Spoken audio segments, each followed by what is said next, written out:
sa rep guys, dito ko ililipat. Tapos inigil na lang. Hindi kong ginagawa ko para hindi kami mapanisan. It's either initin or i-fried rice. Pero hanggat maaari ayoko mag-fried rice guys. Kasi yung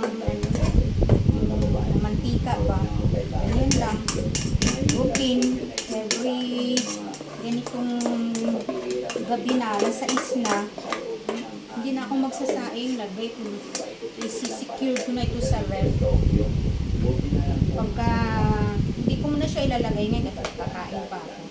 Pagkatapos kong kumain ngayon, yun, lagay ko na sa ref ito guys. Ayan. Ganyan ang diskarte ko para hindi mapanisan. Diyos ko, ano pa bang paraan para hindi tayo mapanisan ng kanin? Uy, lagi na lang tayo napapanisan ng kanin, hindi ko alam. Inaano ko naman to, yung pinapakuluan ko itong rice cooker. Itong kaldero niya, pinapakuluan ko para mamatay yung mga yung mga virus dyan, o mga mikrobyo, o mga germs dyan. Wala pa rin, napapanisan pa rin. Nilagyan ko pa ito ng suka. Pag nagsasaing ako, nilalagyan ko ng suka. At kaunti lang, kalahating kutsara lang. Sabi daw, hindi daw mapapanis. So, sinubukan ko guys, nilagay ko ng suka. Magdamag, nasa labas. Na, kinabukasan, amoy panis na.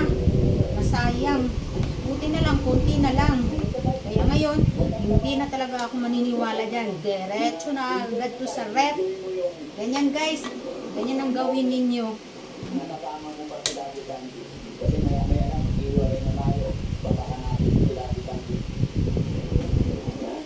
Kayo guys, ano bang mga diskarte niyo para hindi kayo mapanisan ng kanin? Ano bang ginagawa ninyo?